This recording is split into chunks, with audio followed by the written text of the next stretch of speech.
language. Last topic we study about the for loops and different types of loops. Now we move to the array. So the agenda of this is array in C programming language. Now why we need array in C programming language? So this is the motivation. Suppose consider a scenario where you need to find out the average of 100 integer numbers entered by user. So in C programming language you have two ways. Either you define 100 variables या तो हम 100 variable define कर दे with int data types and then perform 100 scanf operation because we know that one variable can hold one value at a time. तो हमें 100 variable और 100 scanf चाहिए और then फिर हम उसका कैलकुलेट एवरेज निकाल लें. या फिर second way is what have a single integer array to store all the values, loop the array to store all the entered values in array and later calculate the average.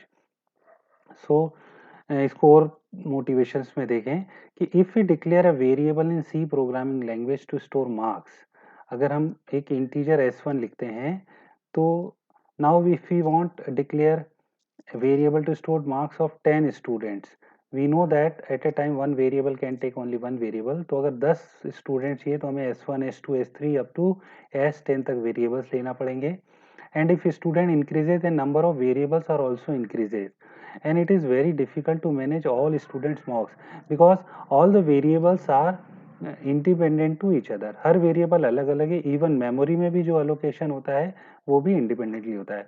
तो इसको और अच्छे से देखें कि यदि हम एक वेरिएबल डिक्लेयर करते हैं जैसे इंटीजर s1 लिखा है तो मेमोरी में क्या होता है, one integer can take 2 bytes. तो मेमोरी में जो नंबर ऑफ ब्लॉक्स बने रहते हैं उसमें से 2 ब्लॉक जो है वो s1 को अलोकेट हो जाते हैं.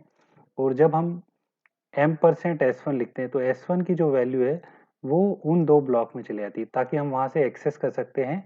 m%s1 से हम उस एड्रेस को पता कर सकते हैं और s1 की वैल्यू s1 वेरिएबल से.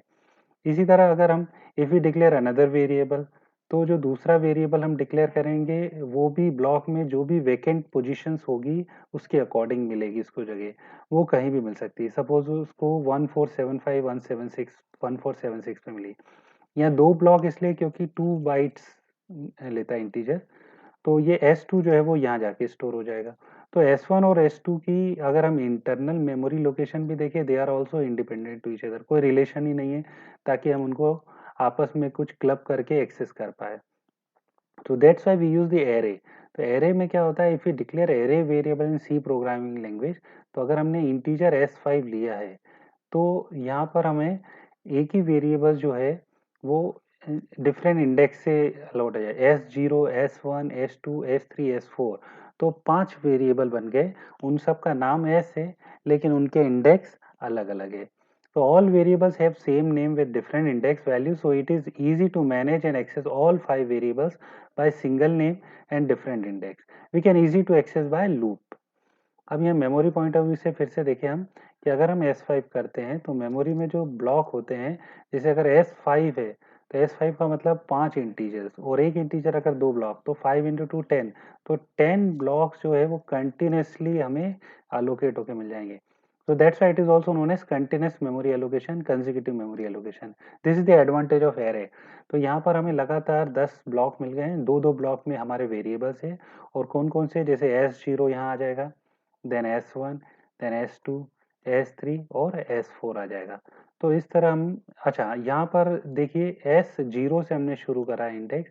तो क्वेश्चन ये होता है कि why array index start with 0, कि एरे का जो इंडेक्स है वो 0 से क्यों स्टार्ट होता है.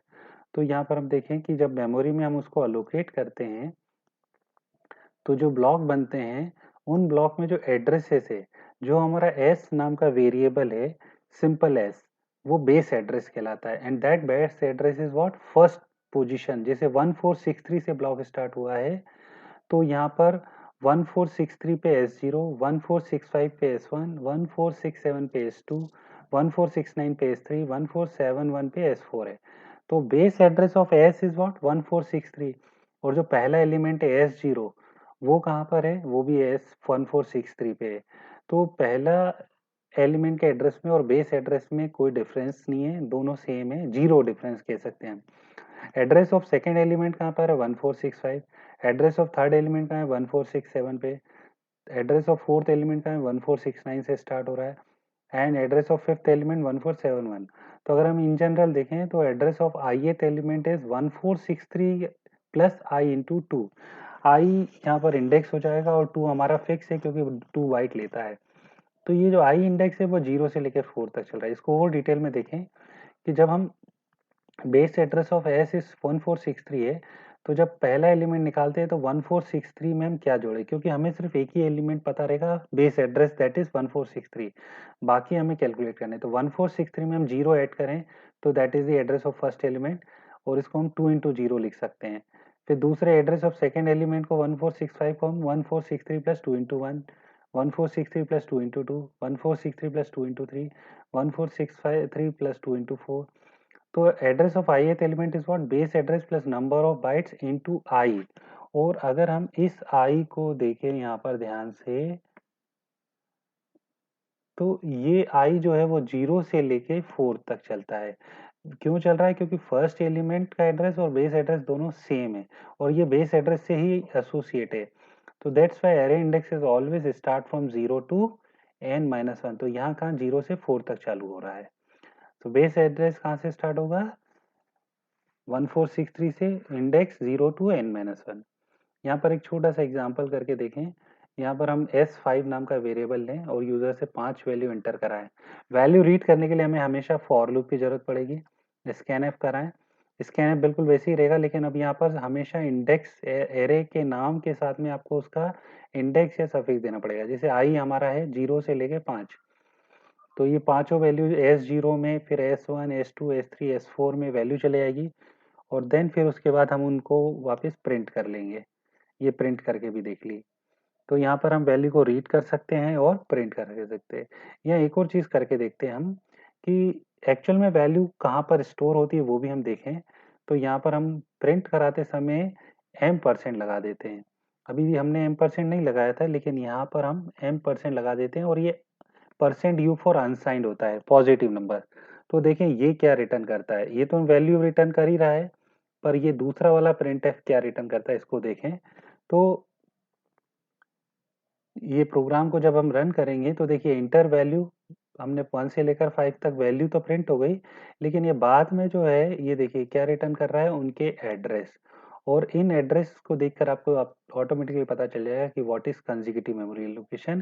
कि ये देखिए पहला जो एलिमेंट है वो 65516, तो दूसरा 18, 20, 22, 24, ये दो दो का डिफरेंस 2 बाइट्स का। तो इसको हम प्रैक्टिकली करके भी चेक कर सकते हैं। So how to declare array in C, very simple, int num 35। अगर आपके 35 एलिमेंट है, आप कैरेक्टर टाइप का बना सकते हैं, CHAR CH10 फॉर 10 कैरेक्टर्स के लिए। इसी तरह आप डबल फ्लोट शॉर्ट के लिए बना सकते हैं। How to access element of an array in C, so you can use array subscript or index to access any element stored in array. Subscript start with 0, which means array 0 का मतलब पहला element और n-1 का मतलब last. जैसे अगर मान लो data जो है आपका, डेटा 20 नाम से आपने एक वेरिएबल डिक्लेयर किया, तो डेटा 0 जो है वो पहला एलिमेंट कहलाएगा और डेटा 19 जो है वो लास्ट वाला एलिमेंट कहलाएगा। यहाँ पर एक छोटा सा एग्जांपल 4 इंटीजर्स ले लेते हैं हम यूजर से पूछ के। For x equal to 0, x less than 4, x plus plus, scan करा लिया हमने वैल्यूज को और फिर हम उनको वापस से रीड करके sum is equal to sum plus num x, आपस में वैल्यू को ऐड करें। ऐड करने के बाद उसको 4 से डिवाइड करें, दैट इज एवरेज। तो हम एवरेज ऑफ इंटर नंबर निकाल सकते हैं। Input data into the array, यहाँ पर हम देखिए किस तरह हम डेटा को करते हैं। तो जैसे अभी प्रीवियस प्रोग्राम में हमने फॉर लूप चलाया था, एक्स की value 0, x less than 4, enter number %d, और यहाँ पर हम m% नंबर x लिखेंगे। Number is the array name और x इज द इंडेक्स। तो x की वैल्यू क्या होगी, एक बार 0 तो 0 में वैल्यू चली जाएगी, फिर 1 में चली जाएगी, फिर 2, 3 और 3 तक चली जाएगी, क्योंकि 0 से लेकर 3 तक जाएगा ये। और रीड करने के लिए भी हम वही कंसेप्ट लगाएंगे और अब हम यहाँ पर m% नहीं लगाएंगे, नंबर और x लिख देंगे।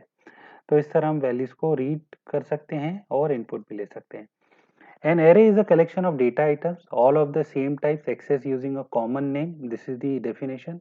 A one-dimensional array is like a list. One-dimensional array अभी हम पढ़ रहे हैं, आगे हम two-dimensional array is like a table. Two-dimensional भी पढ़ सकते हैं. The C language places no limits on the number of dimension in array.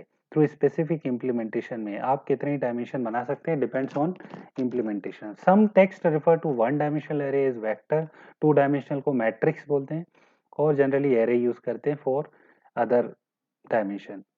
Array variables are declared identically to variables of their data types except that the variable name is followed by one pair of square bracket.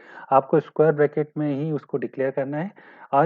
Initialize array must have the dimension of their row, column and etc. अगर आप initialize नहीं कर रहे तो उसके row और column आपको define करना है और वो भी integer में ही होना चाहिए, constant होना चाहिए. जैसे यहाँ कुछ एग्जांपल है, जैसे इंट एरे 10 हमने कर दिया, फ्लोट एरे 1000, टेबल एरे 35, ये दो का कर लिया हमने.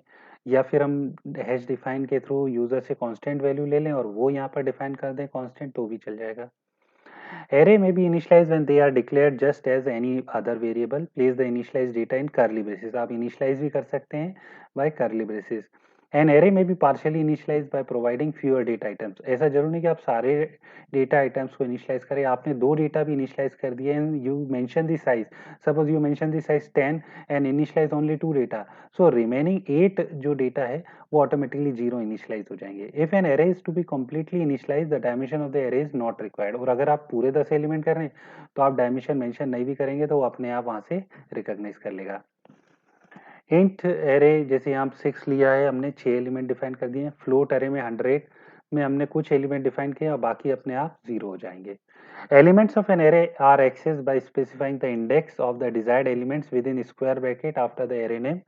Array subscript must be of integer type. Very important, जो हमने पहले भी डिस्कस किया है कि array indexes start at 0 in C and go to 1 less than the size of array. For example, अगर 5 elements array है, will have indexes 0 through 4. This is because the index in C is actually an offset from the beginning of the array. तो जो array का beginning है मतलब base address है और जो array का पहला एलिमेंट है दोनों सेम है, 0 इंडेक्स पे है, इसलिए वो 0 से स्टार्ट होगा. The most common mistake यही होती है when working with array in C is forgetting that indexes start at 0 and stop 1 less than the array size. Arrays are commonly used in conjunction with loop in order to perform the same calculations on all of the data items in the array. loop का हमेशा use करेंगे. ये जो program है, program to calculate the first 20 Fibonacci numbers. Fibonacci numbers में क्या होता है कि every numbers is addition of previous 2 number. तो इनिशियली हम 0 से स्टार्ट करते हैं, फिर 0 हमने यहाँ इनिशियलाइज कर दिया, दैट इज 0. और यहाँ पर हमने फिर 1 भी ले लिया, 1 और 2 से लूप चला दिया. तो अब हमें दो एलिमेंट तो पता चल गए. जब 52 होगा तो 52 क्या होगा, इन दोनों का सम. तो ये i माइनस 2 मतलब ये 1, i माइनस 2 मतलब 0 और i माइनस 1 मीन्स 1. तो दोनों का सम कितना, 0 प्लस 1 1. तो 52 में आ जाएगा हमारे पास 1. अब जब 53 निकालेंगे तो 53 होगा 1 प्लस 2. तो 1 प्लस 2 हमारे पास दोनों 1 1 आ जाएंगे, तो that is 2. 2 plus 1 is 3, 3 plus 2 is 5, 5 plus 3 is 8, 8 plus 5 is 13. इस तरह हम निकाल सकते हैं और उनको फिर हम प्रिंट करा देंगे. ये एक प्रोग्राम है जिससे आपको एरे के इंडेक्स क्लियर हो जाएंगे. तो इसको प्रोग्राम को लाइन बाय लाइन चेक करें.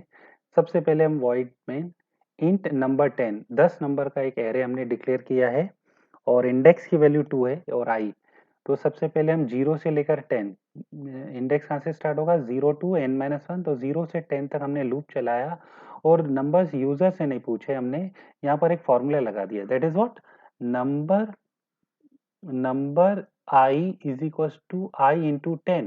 मतलब जैसे i की वैल्यू जब 0 है तो नंबर 0 में 0 इंटू 10, 0 इंटू 10 इज 0. तो नंबर 0 में क्या चले जाएगा, 0. और नंबर 1 मतलब i की वैल्यू जब 1 होगी तो 10, 2 होगी तो 20, 3 होगी तो 30, 40, 50, 60, 70, 80 और 90. तो ये हमने जनरेट कर लिए नंबर्स कि एरे की वैल्यूज पे जो है वो 10 का मल्टीप्लाई है, जो इंडेक्स है उसी में अगर 10 का मल्टीप्लाई. अब यहाँ पर हमने नंबर 8 इज इक्वल टू 25. आप एरे के किसी भी एलिमेंट को एक्सेस कर सकते हैं, उसको चेंज भी कर सकते हैं. तो नंबर 8 में देखिए पहले क्या लिखा हुआ, 80. तो now we can change by 25. तो ये देखिए ये 25 हो गया. और देन नंबर 5.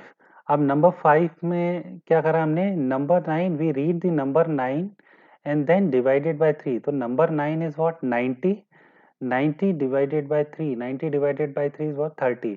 तो नंबर 5 में पहले 50 है लेकिन अब क्या हो जाएगा, that is 30. Now number 4 plus equals to number 2 by number 1। अब यहाँ नंबर 4 को हम प्लस इक्वल्स टू का मतलब है इंक्रीमेंट, कि नंबर 4 की जो वैल्यू है वो उसमें ये वैल्यू और जुड़ जाएगी, कौन सी, नंबर 2 बाय नंबर 1। तो नंबर 2 में क्या है 20 और 10, तो 20 बाय 10 कितना हो जाए 2। तो पहले नंबर 4 में कितना है 40, तो 40 में अब हम यहाँ पर 40 में हम 2 को ऐड करेंगे, तो अब देखिए क्या हो जाएगा 42 हो गया। अब ये दूसरा देखिए, number index is equal to 5। Index की वैल्यू कितनी है, इनिशियली हमने असाइन करी थी यहाँ पर, दैट इज 2, या दैट इज 2। तो नंबर 2 में हमें 5 आ जाना चाहिए, तो नंबर 2 में पहले क्या दिया हुआ 20, तो नंबर 2 में अगर हम ये लिखेंगे तो 5, लेकिन यहाँ हमने क्या कर दिया, नंबर 2 को हमने प्लस प्लस कर दिया, तो जो 5 आएगा वो इंक्रीमेंट हो जाएगा, तो दैट इज व्हाट 6। तो नंबर 2 में हमें आ जाएगा 6। अब यहाँ पर देखिए, आप इंडेक्स के अंदर इंडेक्स भी लिख सकते हैं, तो नंबर, फिर उसके अंदर नंबर, फिर इंडेक्स प्लस प्लस, ये पोस्ट वाला है ध्यान रखिए। तो इंडेक्स कितना है 2, तो नम टू में क्या वैल्यू है, नम 2 में वैल्यू है 6, तो यहाँ आ गई 6। तो 6 मतलब इसको पढ़ेंगे नम 6, तो नम 6 मतलब ये, तो नम 6 में हमें क्या करना 100, तो जो 60 लिखा हुआ है उसकी जगह अब क्या हो जाएगा 100। लेकिन ध्यान रखें इंडेक्स अब इंक्रीमेंट हो चुका है, तो इंडेक्स अब 3 हो गया है। तो अब अगर हम इंडेक्स पढ़ रहे हैं यहाँ पर नम इंडेक्स, तो नम इंडेक्स किसकी बात कर रहे हैं, नम 3 की। नम 3 मतलब 30, तो यहाँ पर क्या जाना चाहिए, नम इंडेक्स की वैल्यू 3, 3 प्लस 1 इज 4, तो नम 4 को 7 से भाग देना है। नम 4 कितना है देखें, नम 4 हमारा 42, 42 को 7 से भाग दिया तो कितना है 6, तो नम 6, तो नम 6 में क्या है 100, तो यहाँ नम 3 में नम 6 मतलब 100 की वैल्यू जाना चाहिए, ठीक है। तो ये नम 6 में 100 की वैल्यू चलेगी, तो अब ये 100 हो गया, लेकिन यहाँ एक प्लस माइनस माइनस भी है, मतलब जो 100 वैल्यू जा रही है दैट इज नम 6, वो रिड्यूस भी हो जाएगी जाने के बाद, तो 100 जो है वो अब 100 नहीं रहेगा, क्या हो जाएगा वो 99। तो अब अगर हम इनको प्रिंट कराएंगे तो हमें ये वैल्यूज रिटर्न करिए। तो इस टाइप के प्रोग्राम से आपको इंडेक्स कहाँ कहाँ क्या होते हैं ये क्लियर हो जाएंगे। इसको जब आप रन करेंगे तो ये आउटपुट मिलेगा। Okay, so try this, thank you.